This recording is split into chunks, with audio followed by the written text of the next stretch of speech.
আসসালামু আলাইকুম। আমি আজকের এই হরিজন্টাল পজিশনে এটা রুট পাস মেরে দেখাবো যে আমার রুট পাস কীরকম হয়। তো সঙ্গে থাকুন সবাই, দেখবেন রুট পাস কীরকম হয়। হরিজন্টাল পজিশনে এটা রুট পাস মারা হয়।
আপনি রুট পাসে যখন ইলেকট্রোডটা এখান থেকে আসা শেষে এখানে যখন আপনি ইলেকট্রোড শেষ হয়ে যাবে বা থেমে যাবে, তখন আপনারা ওই থেমে যাওয়া অবস্থা থেকে কিন্তু মারবেন না। আমি যেটা বলতে চাই, এখানে আপনারা গ্যান্ডিং মেশিনের মোটা পাথর দিয়ে একটু এখান থেকে এই ঘষে নেবেন। যখন দেখা যায় পেনিট্রেশনটাও পাশ দিয়ে ওই পাতলা হয়ে যাওয়ার কারণে পেনিট্রেশনটাও পাশ থেকে কিন্তু বের হয়ে যাবেন। যখন আপনি ওটার উপরে মারবেন তখন কিন্তু আপনার এখানে একটা ব্লো হোল থেকে যেতে পারে। আপনি যখন গ্যান্ডিং দিয়ে জিনিসটা পাতলা করে দেবেন তখন কিন্তু আপনার সেই কি হোল থাকার সম্ভাবনা নেই। দেখেন আমি এখানে কিন্তু কাছ থেকে দেখেন, এই জন্য এখান থেকে কিন্তু আমি গ্যান্ডিং দিয়ে কিন্তু ঘষে নিছি। তো এখন আবার পরবর্তী ইলেকট্রোড এখান থেকে শুরু হবে। পিছনে না আরো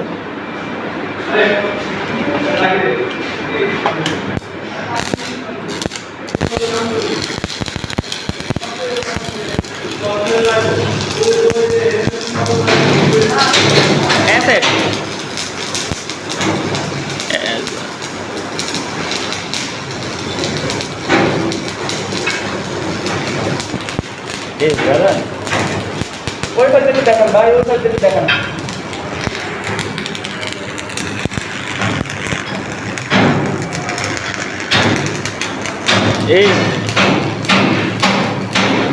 মুরব্বী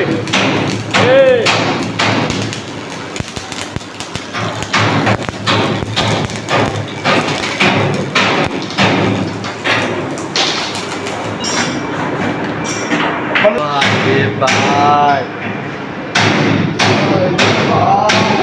কিন্তু রুট পাস দিত, এটা হচ্ছে রুট পাস দেওয়া শেষে আমরা একটু জলের ভিতরে হচ্ছে 4টি করে পাস দেওয়া হয়। Root pass, hot pass, cover pass, pillar pass. তো pillar pass, cover pass. Cover pass হচ্ছে আপনার উপরে 3টি কাভার পাস হবে। তো আমরা একটু দেখি যে পেনিট্রেশনটা কিরকম আসছে। আপনারা রাখবেন, আমরা একটু দেখি পেনিট্রেশনটা কিরকম আসছে। যে এখানে যে দেখতে পাচ্ছেন এই যে উপরে যে ময়লাটা, এই ময়লাটা যদি আপনি যদি উঠে যায় তাহলে আপনার বুঝতে হবে যে আপনার পেনিট্রেশনটা মোটামুটি ভালো আসছে। তাও কিন্তু আমি একটু দেখাই, যদি আপনার এই পাশের পেনিট্রেশনটা যদি আপনি উঠে যায়, আরও কাছে নেন, যদি আপনি উঠে যায় তাহলে বুঝে নেবেন যে আপনার পেনিট্রেশনটা মোটামুটি ভালো আসছে।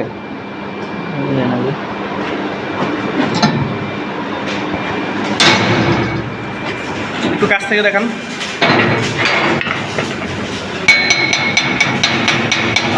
দেখান একটু